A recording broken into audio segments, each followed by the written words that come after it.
All right, hello everyone. Today is the 15th of July, and this is a project GreenScraper meeting under CNCF TAG Environmental Sustainability. My name is Kristina Devochko, and I'm the host of this meeting today. Please be mindful that we follow the CNCF Code of Conduct, which can be summed up to just being nice and kind to each other.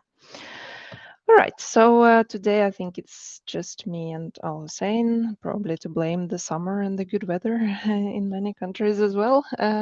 But this can be just a relatively quick sync before I guess both me and you are taking a little bit time off in the coming weeks. So I think we can just kickstart it. I have, since last time at least, I guess you've seen it as well, Hussein, I just added our conclusion on the testing piece for Nandish to explain that maybe the scope is a little bit small for our project to have like a large testing framework. So that seemed sufficient. At least I got a thumbs up from Nandish. So I guess he will reach out if he gets any additional ideas.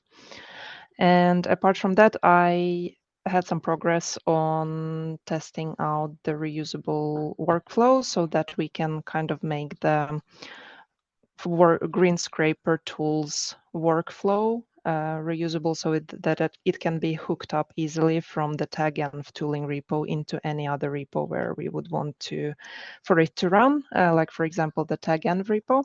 I'm not completely done because we need a few things, but I can at least quickly show what I've done so far.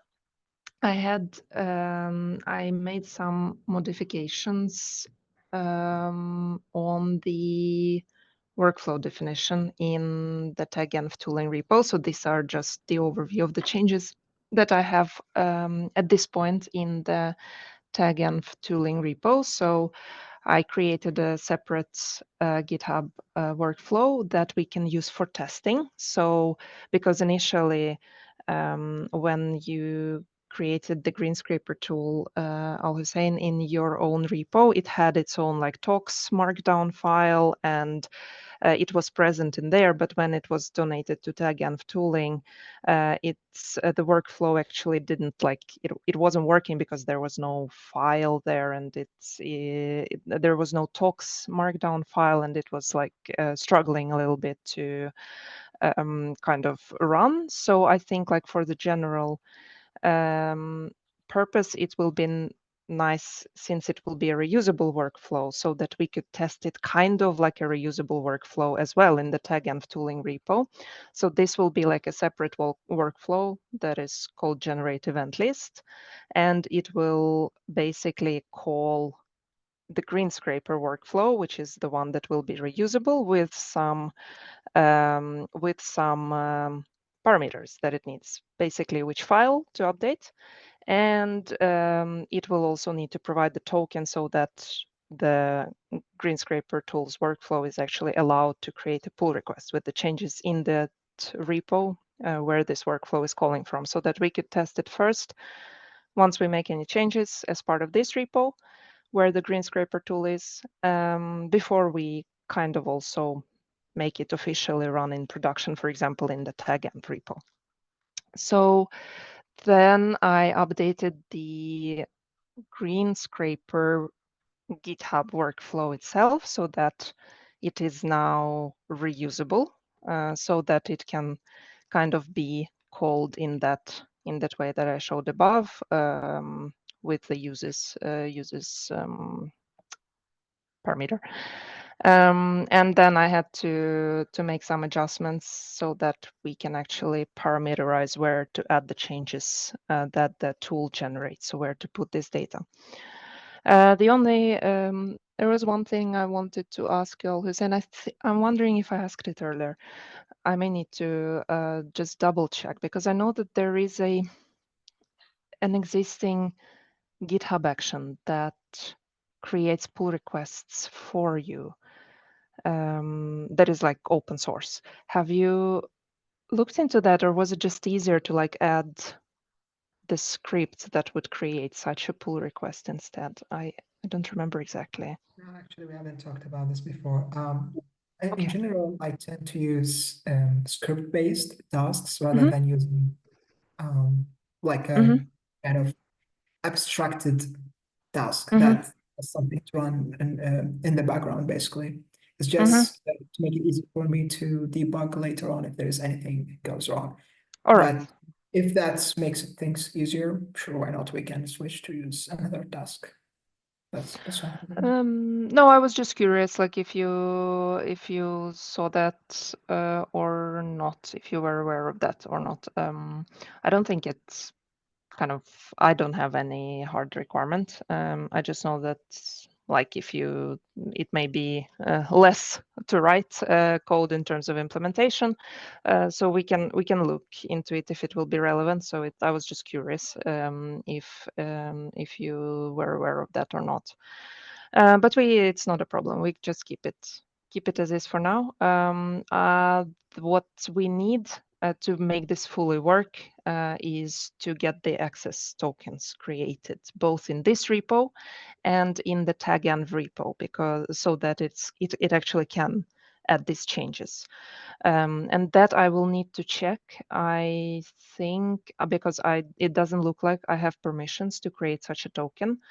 And it doesn't look like we have such a token from before. I tried to use the workflow, the color workflow GitHub token, but it kind of currently fails on this git remote set URL with that it's not. It is not able to. It doesn't seem like it's allowed to do this, to perform this action. So I'll need to check it a little bit further till next time. So that is basically the current progress, and I've created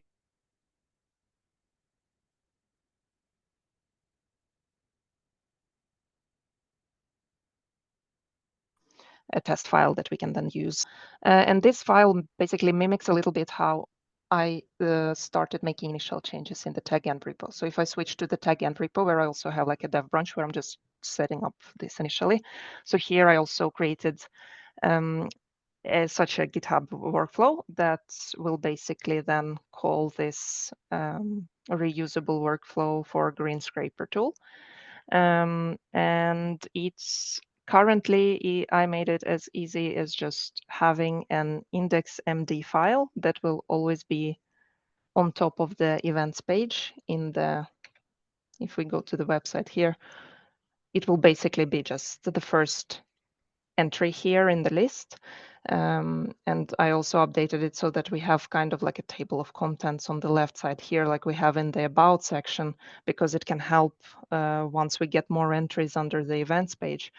And then this like event list overview or something like that can just be basically on top of this page. And that is just a simple index.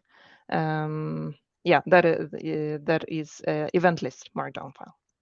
So we may need to make a small adjustment in the GreenScraper tool to like add all the content it scrapes after this like top Hugo specific properties, so that it kind of preserves the placement of this page in the website section, and kind of the slug and everything that is like Hugo website hosting specific. So, but it's a simple change to do.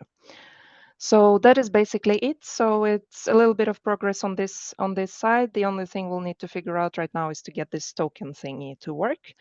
May need to reach out to either Leo or maybe someone from CNCF to help with getting such a token that will allow us to do this.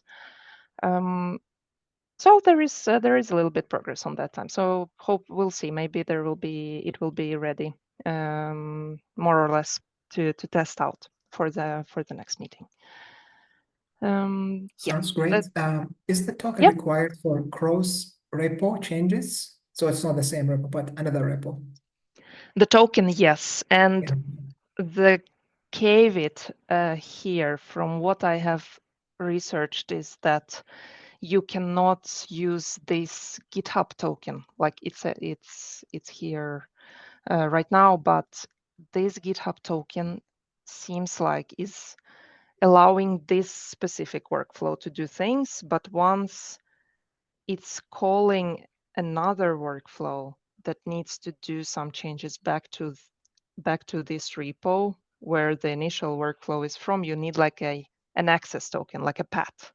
And it seems like it's the only token that is currently supported by GitHub, so that you need to like generate a personal access token that is connected to the organization. And since we are under CNCF organization, then they may need to do something like that. So I know that Green Review's working group that is working on the sustainability footprint workflow had a similar need in their repo.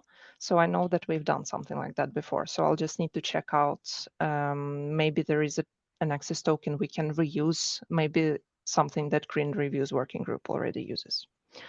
So I'll check a little bit more on that till next time. Great.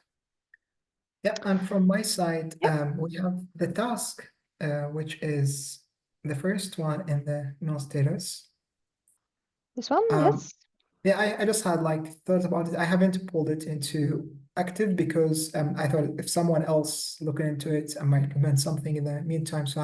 But I just kept thinking about it. So yeah, I had some idea, but I need to implement and test. So my idea is to look at the first URL in the MD file and kind of take that in a variable and then check it against the url.txt file. And whenever that matches, so the first URLs that doesn't match, add them in an array that I will run the script against. And yeah, once it matches the URL, then basically break that loop and start scraping those URLs. So that's just the idea in my mind and need to test it out. Yeah. Yeah, that sounds, that makes sense. Yeah. Yeah. So yeah, hopefully I Cool. will get some time to test it out and make some updates on this one as well. Yeah. Perfect. Thanks. Thanks for the update. Yes, then I think, yeah, I think we have a little bit of progress going. Other than that, I don't think there is anything else right now. We'll see. Yeah, we'll see how far we come next time. I think the next time we meet is sometime in August. Yes, Probably that's in the beginning of August. So yeah, so we can maybe take it from there then. sounds great. Perfect. All right, then I will stop the recording